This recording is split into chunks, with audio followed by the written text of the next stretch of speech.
to bring out something great in you. And maybe Marcus Smart was blocking them in some ways, and they just got to find out, hey, you're the leaders. Jaylen Brown, I'm about to give you a supermax. Jason Tatum, you are a first-team All-NBA guy. It's time for you to add something else. Maybe your game has everything it needs, but now your leadership needs to step up a little bit. And so we'll see. First-team All-Media. What up, Vinnie? Vincent Goodwill from Yahoo Sports. Vinny, give us the good word, if you will, nod to your podcast. Give us the good word on this 3-team trade, really the 2 teams that matter. Just side note on the Wizards, how come they don't know how to trade? Like they couldn't get one of them first-round picks? They're just like seconds. Anyway, what's your read on this from both the Celtics and the Grizzlies side? Now, does this include the Jordan Poole trade that just went down, where Jordan Poole is going to the Washington Wizards and Chris Paul is going to the Golden State Warriors? Do you include that? Did that just happen? Did that just happen? Wait, that had to happen. We've been on the air. That just happened? No shit. Like seconds ago. Yes, seconds ago. What's the trade? I believe it's I gotta Jordan keep TweetDeck Poole open. for Chris Paul and number 19. Also, the Wizards get the 19th pick. I believe that's Jordan the Poole. discussion. Don't quote me on the pick being included, but it's definitely Chris Paul and Jordan Poole. Wow. So, all right. So Chris Paul's a Warrior. So let's talk about these trades. That is our friend Natalie's nightmare. Chris Paul joining the Golden State Warriors. Hey, so Michael Smith asked you to assess these trades. Well, we'll start with this one. Start with the latest one, then we'll come back to Marcus Smart and the Celtics and all and the Grizzlies. How do you see this playing out for the Warriors? I'm gonna break a rule and ask you another question, which is, what's the motivation for the Warriors to get Chris Paul? Because I struggle to see the fit there from the Warriors' perspective. It's going to be a curious fit considering the way that Golden State likes to play, when they like to play in sort of controlled chaos, and you have a player in Chris Paul who is the ultimate sort of guy who likes to play in control. And then you have Chris Paul and Draymond Green on the same team, theoretically, assuming they bring back Draymond Green. That means you're going to have 2 of the most annoying defensive players, and also that's one way to put it. In other words, guard your cups, okay? Guard your cups. Yeah.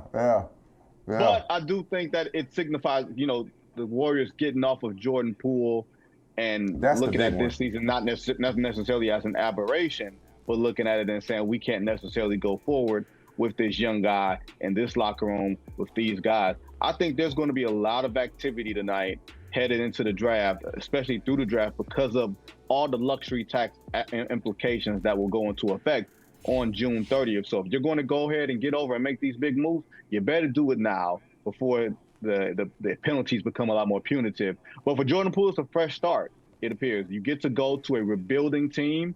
You get to go where there's not a lot of pressure. He gets a team where, A, he don't have to worry about getting hit in the face, and B, he can go and be a 22-year-old, 23-year-old guy that most 23-year-old talented guys can be, and not have the pressure of playing championship perfect level basketball. He's already got his ring. He's already got his money. All he got to do now is go play. Go ball. But it's so. That's right. So, but we're pretty sure. I'm trying to find updated terms. I haven't seen anybody tweet the specific terms yet. It's agreed to, but we're pretty sure it's Poole and the 19th pick to Washington. I've heard the 19th pick. I'm not exactly sure it's the 19th pick. I know it. I know for sure it's going to be draft. Because if it's the 19th pick, my apologies to the administration in Washington. Because that's look, man, Jordan Poole, sometimes, like you said, it's a fresh start. Jordan Poole's a talented player. For a number of reasons, he could not. That was what I expected to happen in Golden State. That's what I expected Mike Dunleavy Jr. to do because, number one, it was like there was just too much of a logjam there in terms of minutes, in terms of role, in terms of shots. personality conflicts, which have been well documented, but also like if they're gonna, and Vinny, we just talked about this on my main man Michael Smith the other day. If they're gonna pay Draymond Green and they're gonna pay Klay Thompson and they're gonna keep this band together and ask them to take pay cuts, relatively speaking, while still trying to be mindful of all these penalties with the new CBA, something or somebody had to go. One got to go, and it made sense that it was Jordan Poole. But if the Wizards got Poole and the 19th pick, man, that would be sick. But even just getting Poole for Chris Paul is a nice recovery from what looked like an awful trade, for sending Bradley Beal to Phoenix and what they got from Phoenix. Well, you know what? I mean, but here's go ahead, Holley. No, go ahead, Vinny. I was going to say, look, it's clear what the Wizards are trying to do, even with this. They're trying to tear this thing down to the stud.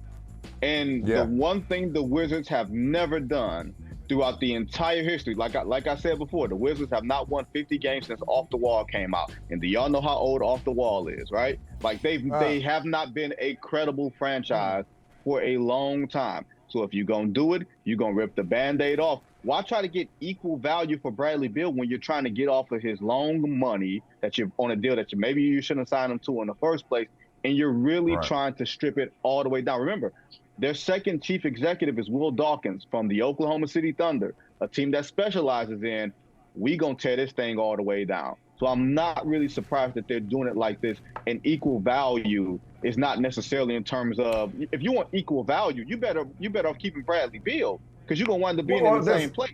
You're trying to not be as right. When you're trading a star and a star with a no trade clause, you're not going to get equal value. I was never suggesting that, Michael. I'll pass you out if you had a thought. I was just simply saying to Vinny the other day that if that's all they were going to get from Phoenix, and I know that Bradley Beal had the no trade clause, so that complicated things, and he was in control, he was driving that bus, then you might as well just wait and see if, what the landscape is, to see if you can get better from a Miami or somebody else, depending on what happens with Dame, who we'll get to in a second. But I get your point, though, Vinny. It's like, hey, we're moving on. We're not paying him. Let somebody else pay him. Go be great somewhere else. We're tearing it down to the studs. Michael, what you got? Go ahead.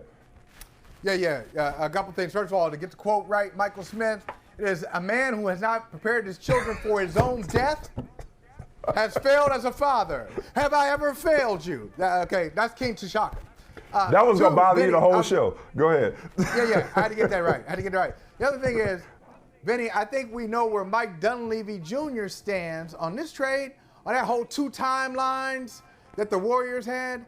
They have traded a young guy for a much older guy. It used to be that old NBA saw was you never trade size for somebody who's smaller. That's changed a little bit, but you don't trade a guy who's in his early 20s for a guy in his late 30s unless you're trying to win right now. Draymond opted out. I think they're going to make a deal. Dunleavy Jr. said we need him. Yeah. So they picked Draymond. If I want to be a hater, a little sports radio hater, I say they picked Draymond over Jordan Poole. The guy who got punched is out. The puncher is back in. And a protected first-round pick in 2030. And Chris Paul. And a second rounder in 2027. Okay. Yeah, that was up really before. Poole. You missed that, Mike. I missed it. Okay, sorry. Okay. But I'm going to tell you. Yeah, my bad. Am I right? Yeah. Am I right, Vinny? Am I right? They're going for it right now. This is not a long-term move. This is a short-term move. I mean, since when is bringing in Chris Paul any type of long-term move? Like we've seen his, you know what I mean? I think it's not just Chris Paul, but it's also his money coming off the books.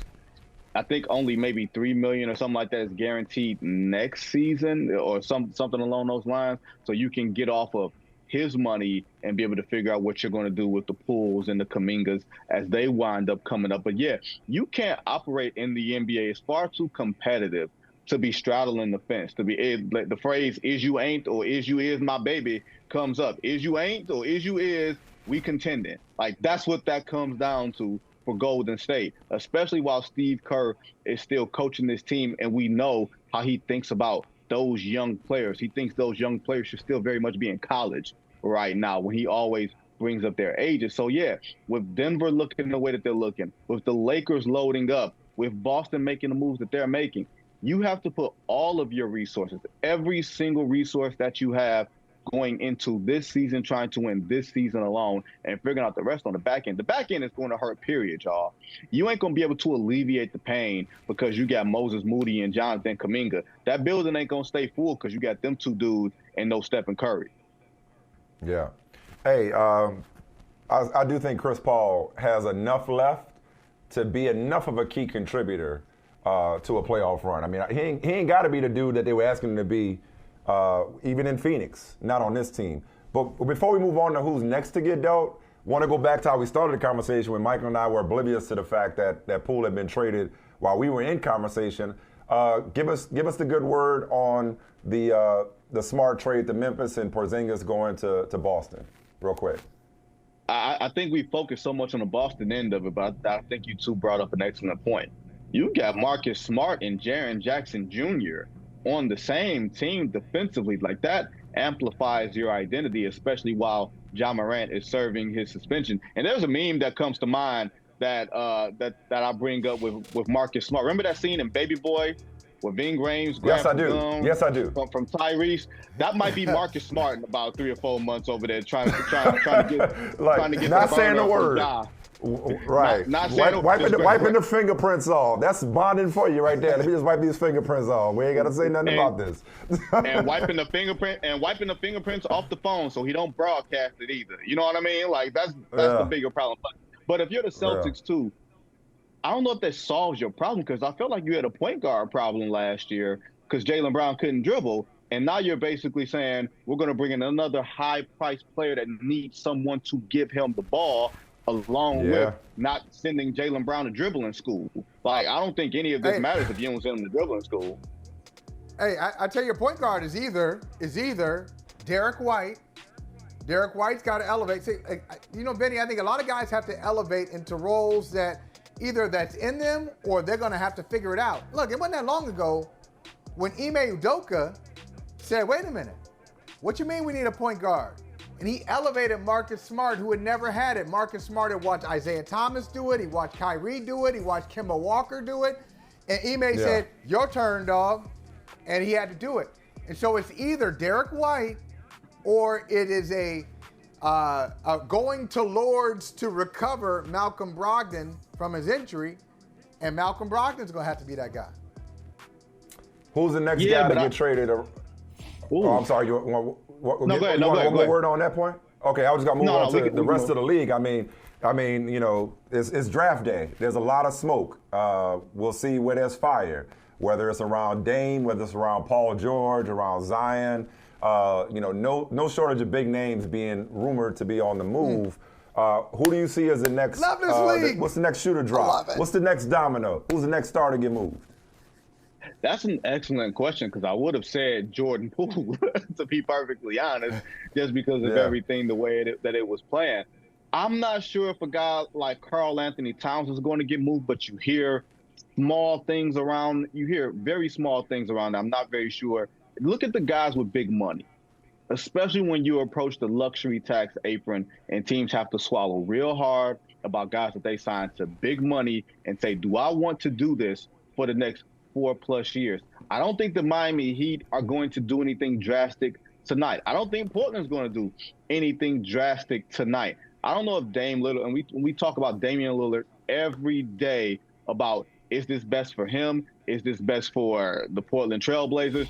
The phrase, neither one of us wants to be the first, that seems to come up. Maybe, I don't think if Portland picks, you know, Scoot Henderson or Brandon Miller, that Dame Lillard is going to go immediately into the office and say, okay, trade me now. I don't think it's going to be that drastic, that quick, but I do think that's going to be something to monitor. I'll tell you this, y'all, it's going to be a flurry of activity tonight. I would not be surprised if this is just the first of many moves of names that are going to be shifted around as teams try to reimagine themselves.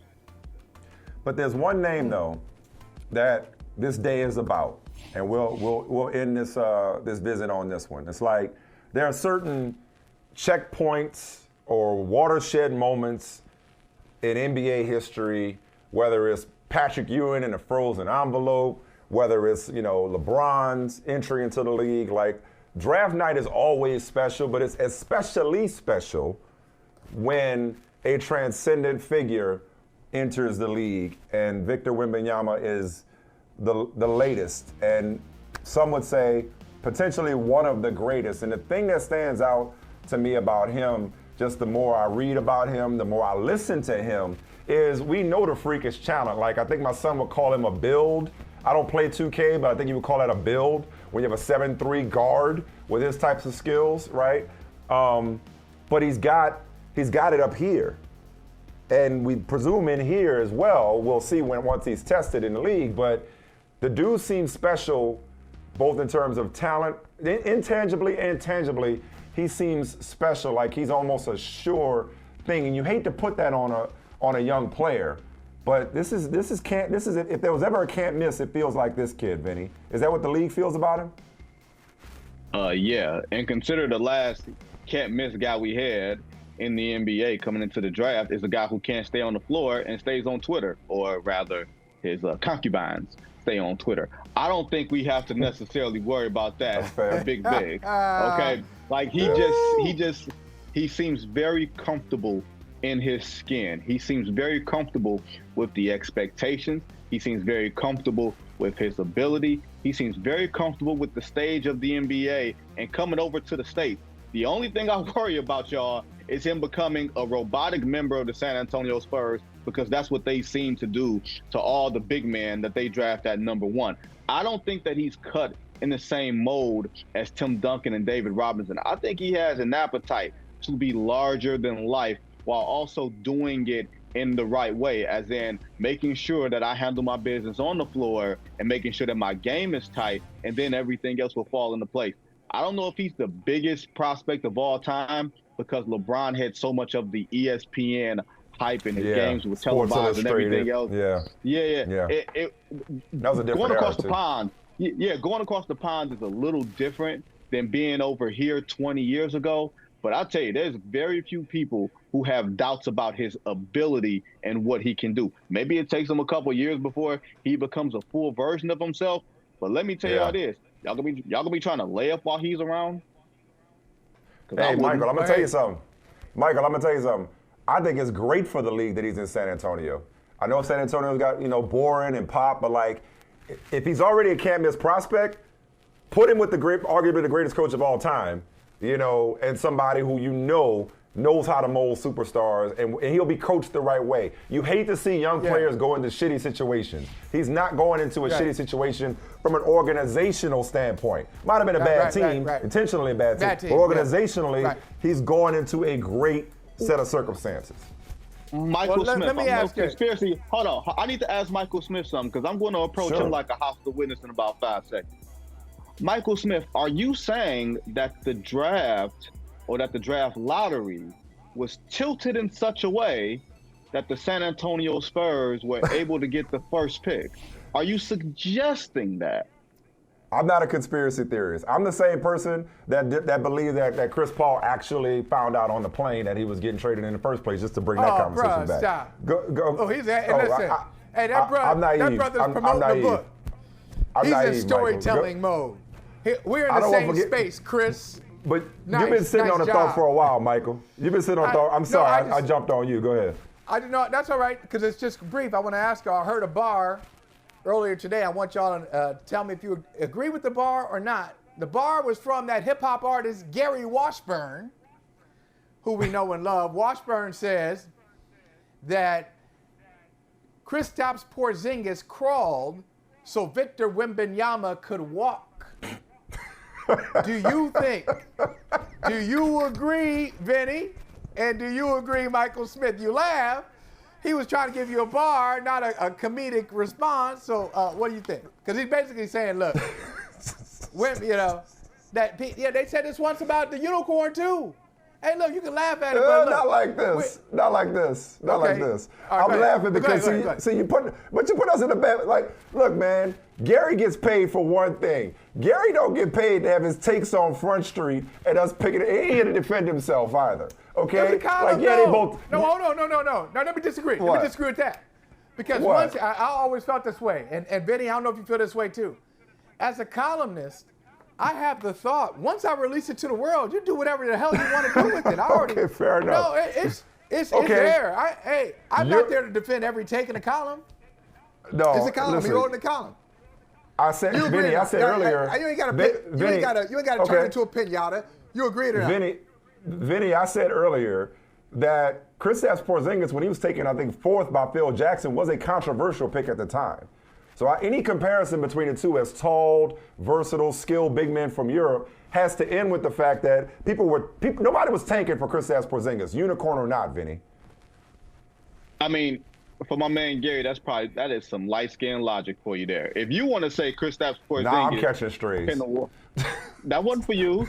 If you want to say Kristaps Porzingis could walk, so Victor Wembanyama could be on a private jet, all right, cool.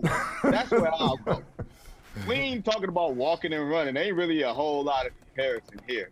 Like, this guy is something. This guy is Rudy Gobert on one end with a jump shot. Like Rudy Gobert on one end with a Kevin Durant handle and a jump shot. That ain't got nothing to do with Kristaps Porzingis, baby. I don't recall Kristaps Porzingis missing a 3-pointer and following that sucker and dunking it.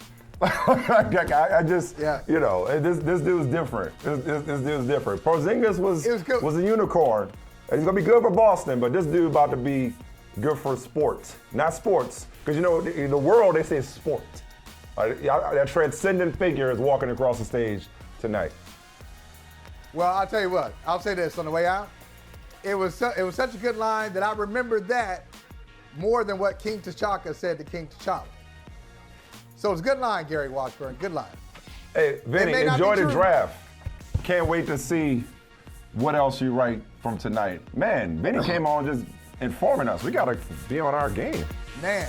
Hey, thank you for watching Brother from Another. If you haven't hit that subscribe button, go ahead and do that now. Don't forget, you can catch us 3 to 4 weekdays on PeacockTV.com and on Sirius XM Channel 85.